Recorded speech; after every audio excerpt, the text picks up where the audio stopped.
Halo semuanya, Assalamualaikum warahmatullahi wabarakatuh. Kita mulai dengan pembahasan kuis untuk sesi siklus investasi dan pendanaan secara asinkron. Oke, kita mulai dengan pertanyaan yang pertama. Oke.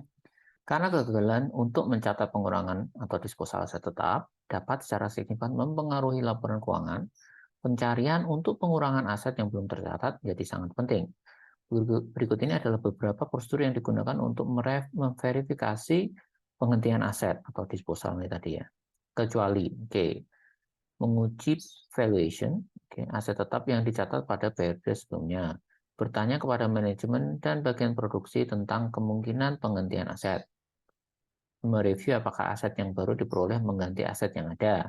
Mereview modifikasi pabrik dan perubahan di lini produk, pajak, dan cakupan asuransi. Oke.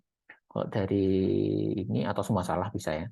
Tapi kayaknya dari A, B, C, D ini yang B, C, D, B, C, E ini berkaitan dengan ada atau tidaknya pengurangan gitu ya. Karena di sini lihat bertanya kebanyakan tentang kemungkinan adanya penghentian. Berarti kan secara langsung ya ada aset yang dihentikan, terus kemudian apakah aset baru diperoleh, artinya ada yang mengganti aset yang lama, artinya ada aset lama yang di disposal, dan terakhir modifikasi pabrik dan perubahan di lini produk, pajak, atau cakupan asuransi ya. Artinya kalau ada pengurangan gitu ya, atau bahkan penambahan, maka pajaknya mungkin berkurang, terus kemudian lini produknya juga mungkin akan berubah, dan otomatis cakupan asuransinya juga berubah karena ada aset yang dihentikan. Jadi kayaknya yang B, C, D. Yang A kenapa tidak? Karena nggak ada kaitannya dengan penilaian kan. Ini kan ada atau tidaknya yang di eh, disposal ya. Kalau ini penilaian dari aset tetapnya sendiri sehingga sepertinya si A ya. Oke, next. Pertanyaan kedua. Prosedur berikut untuk menguji eksistensi dari surat berharga. Ya, ini siklus pendanaannya. Eksistensi, ada atau tidaknya surat berharga. Surat berharga itu biasanya misalnya saham, berarti harus ada sertifikatnya kan. Oke, kita cek. Ada konfirmasi ke piutang. Oke. Vouching bukti penerbitan surat berharga. Tracing ke buku laba ditahan. Inspeksi sertifikat surat berharga. Oke, ini bisa jelas ya. Terus kemudian tracing ke buku laba ditahan. Keberadaan dari surat berharga laba ditahan ini berarti adalah laba yang merubah modal, gitu ya. Sehingga kalau ada misalnya pendapatan-pendapatan di luar pendapatan operasi juga bisa masuk ke laba ditahan dan atau modal, perubahan modal. Coaching ke bukti penerbitan ini jelas, konfirmasi ke pialang. Konfirmasi ke pialang juga bisa ya menguji eksistensi. Nah, dari ini bukti itu untuk coaching ya, jelas coaching untuk pendanaan, tracing ke buku laba ditahan. Nah, ini kita harus cek dulu. Laba ditahan itu isinya tadi adalah laba ditahan tahun lalu plus laba bersih dikurangi dengan pembayaran dividen. Biasanya kan seperti itu. Nah, pertanyaannya apakah itu akan mempengaruhi ke laba ditahan atau semuanya salah? Ya, jadi kalau yang ini jelas bisa konfirmasi ke pialang, coaching ke bukti penerbitan surat berharga, inspeksi sertifikasi surat berharga, bisa untuk menguji. Tapi apakah tracing? Satu, tracing sendiri biasanya kan tidak untuk menguji eksistensi ya. Tracing lebih menguji apa namanya kelengkapan, ya, bukan eksistensi. Sehingga ada kemungkinan jawabannya adalah C, ya, kalau bukan semuanya salah. Oke, berarti next ya.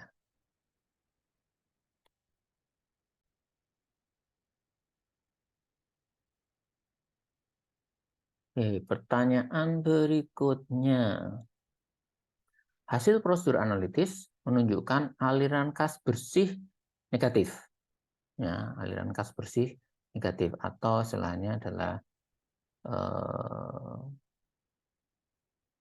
kas setelah hasil operasi, kas hasil investasi, dan kas hasil atau pengeluaran untuk pendanaan.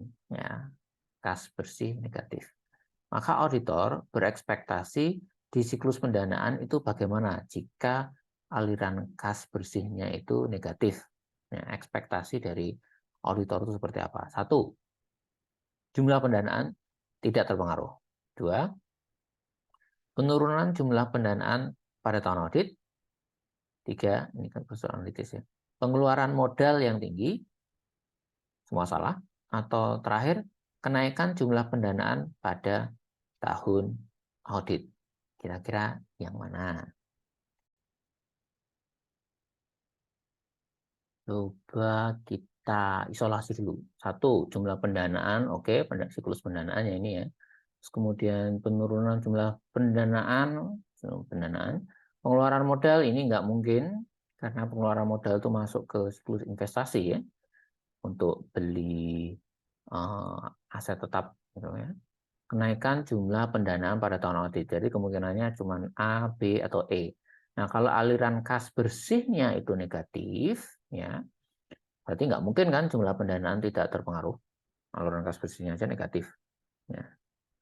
Bisa jadi ada pengeluaran modal yang tinggi, ya, karena aliran kas bersihnya negatif kan, berarti ada kemungkinan ada pengeluaran modal yang tinggi. Tapi ini ada di siklus investasi. Sehingga untuk memenuhi pengeluaran modal yang tinggi ini tadi, maka pada tahun audit pendanaannya harus yang lebih banyak, jadi bertambah. Sehingga jawabannya mestinya yang ini. Kalau dilihat dari prosedur analitis, ya aliran kas bersih negatif kemungkinan besar. 1, pengeluaran modal tinggi bisa, tapi ini di siklus investasi ya. Kemudian yang kedua ya kenaikan jumlah pendanaan. Jumlah pendanaan untuk apa ya? Untuk mensupport pengeluaran modal yang tinggi ini tadi.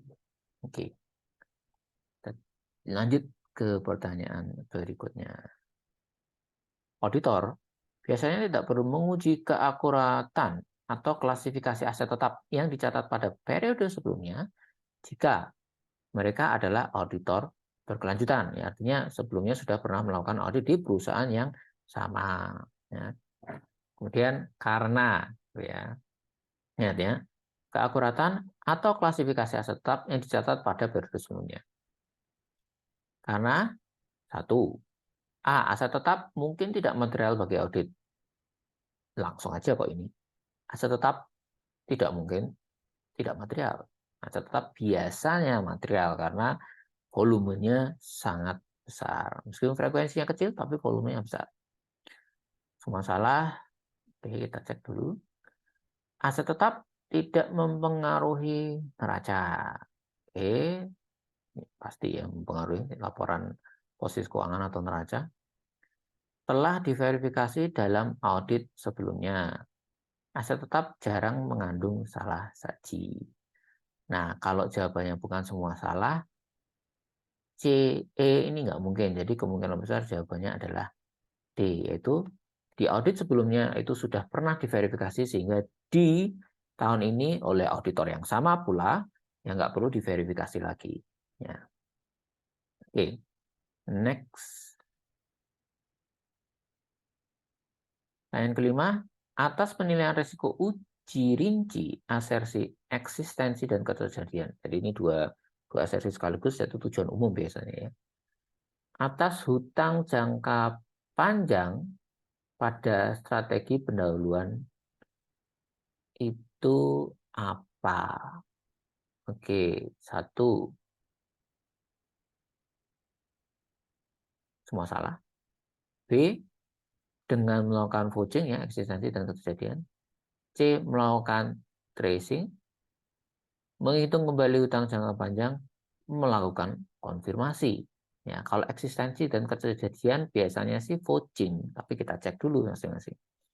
Tracing nggak bisa karena ini biasanya lebih ke kelengkapan. Apakah sudah dicatat semua atau belum. Melakukan perhitungan kembali hutang jangka panjang, apakah dia bisa eksistensi keterjadian, ini mungkin lebih arahnya ke penilaian akurasi gitu ya, menghitung kembali hutang jangka panjang. Melakukan konfirmasi bisa untuk dipakai eksistensi dan keterjadian, tapi apakah perlu kalau hutang itu kita konfirmasi? Ya, itu jadi satu pertanyaan. Di siklus pengeluaran sebenarnya sudah kita bahas ya, apakah hutang itu perlu dikonfirmasi. Kalau utang operasional biasanya tidak perlu dikonfirmasi karena pasti akan ditagih. Bagaimana dengan hutang jangka panjang? Ya, kalau kita melihat atas penilaian risiko, uji rinci, asersi, eksistensi, dan kejadian.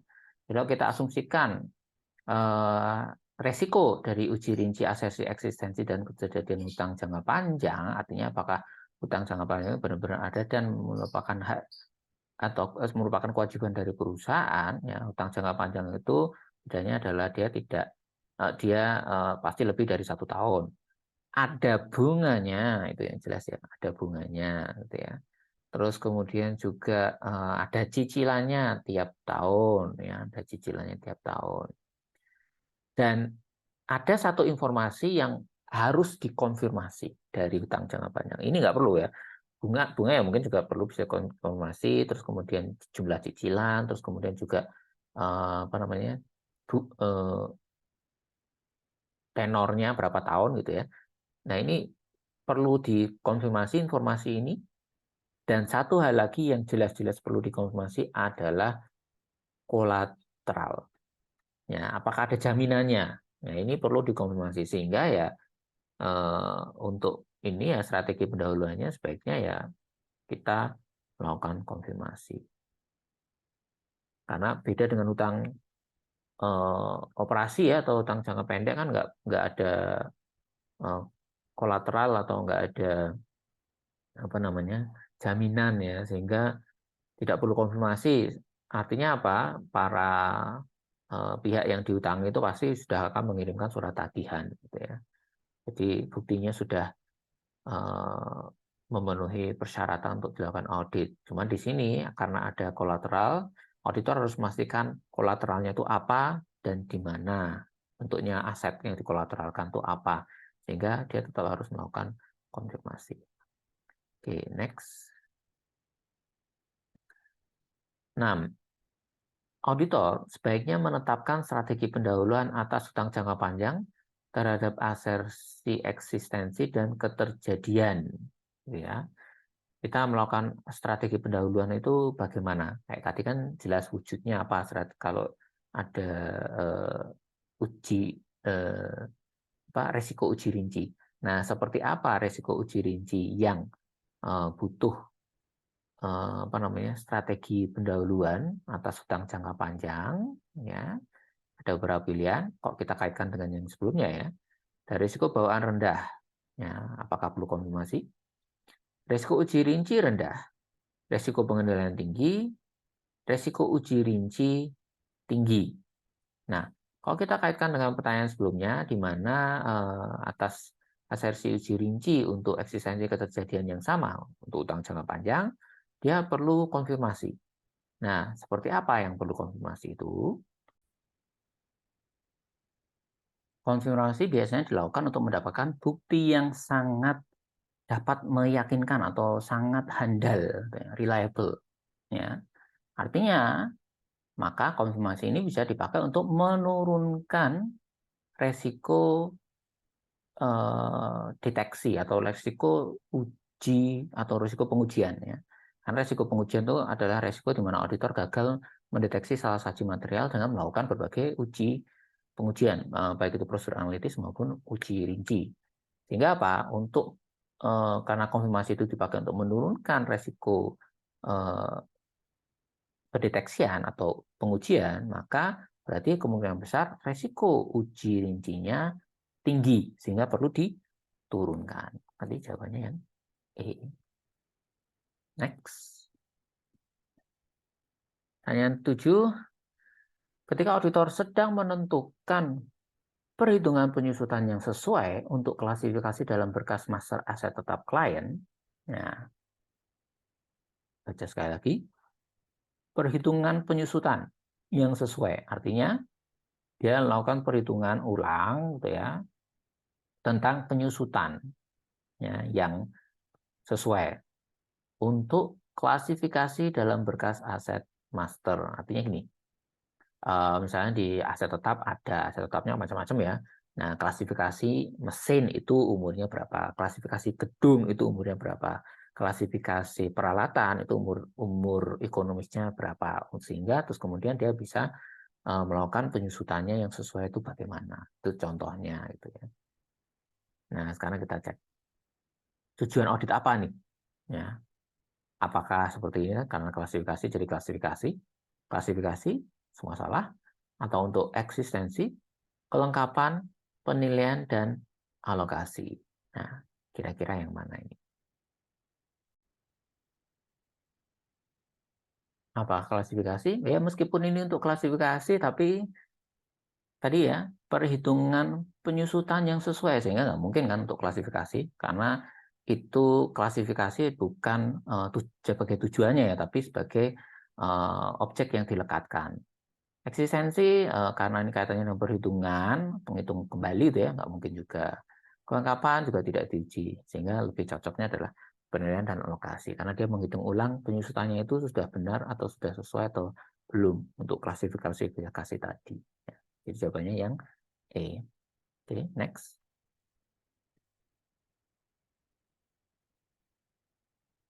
Pertanyaan ke-8.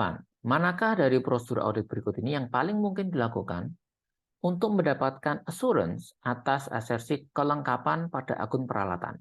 Ya, berarti siklus investasi ya. Assurance atas kelengkapan, sehingga apakah semua sudah tercatat. Ya. Oke, satu. Menelusuri faktur vendor dari akun pemeliharaan dan perbaikan. Oke. Memeriksa aset secara fisik, menelusuri faktur vendor dan laporan penerimaan barang, semua salah. Menelusuri faktur vendor ke berkas master aset tetap. Ya, ingat kelengkapan itu kan biasanya tracing ya, sehingga oke, menelusuri faktur vendor dari akun pemeliharaan dan perbaikan berarti dari catatan ke faktur itu vouching. Memeriksa aset secara fisik ini untuk tujuan eksistensi biasanya ya, mana ada nggak secara fisik. Menelusuri faktor vendor dan laporan penerimaan barang, artinya ke dokumen gitu ya. Kalau ke dokumen biasanya vouching juga. Menelusuri faktor vendor ke berkas master aset tetap, dari faktur ke pencatatan. Nah, ini tadi yang bisa disebut sebagai tracing. Berarti jawabannya E. Next. Pertanyaan ke-9. Prosedur pengujian rinci atas saldo berupa perhitungan kembali kredit investasi dilakukan untuk memenuhi tujuan audit. Kayaknya langsung bisa jawab ya. Nggak perlu dicek satu persatu. Tapi supaya afdol, kita coba ya. Ini ya, penghitungan kembali kredit investasi. Perhitungan kembali atau recalculation. Klasifikasi nggak masuk. Alokasi tidak juga, semua salah, bisa jadi semua salah. Akurasi bisa, penilaian bisa. Tanyaannya adalah kredit investasi. Ya. Recalculation, pengujian rinci atas saldo, saldonya ya, saldonya. Sehingga kalau kita melakukan rekalkulasi itu yang dicari apakah saldo kredit investasi itu sudah tersaji secara akurat. Ya, kita tidak melihat apakah nilainya itu sudah sesuai dengan SAK atau bukan ya, tapi di sini adalah karena saldonya perhitungan kembali untuk memastikan bahwa saldonya yang disajikan itu sudah dihitung secara akurat. Nih, kuncinya adalah perhitungan kembali atau recalculation. Ya, sama ya, kalau kalian punya sesuatu terus kemudian dihitung ulang, kenapa? Ya siapa tahu keliru atau tidak akurat. Nah, logikanya seperti itu. Oke, next. Terakhir, siklus pendanaan dibagi menjadi dua jenis transaksi utama, yaitu pendanaan dari pihak ketiga dan pendanaan dari pemilik. Oke, nggak usah di... Pasti bisa. Benar jawabannya. Oke, itu aja untuk siklus investasi pendanaan. mari kita pindah ke next siklus, ya, yaitu siklus investasi jangka pendek plus siklus kas. Terima kasih atas perhatiannya. Sampai jumpa di video berikutnya. Assalamualaikum warahmatullahi wabarakatuh.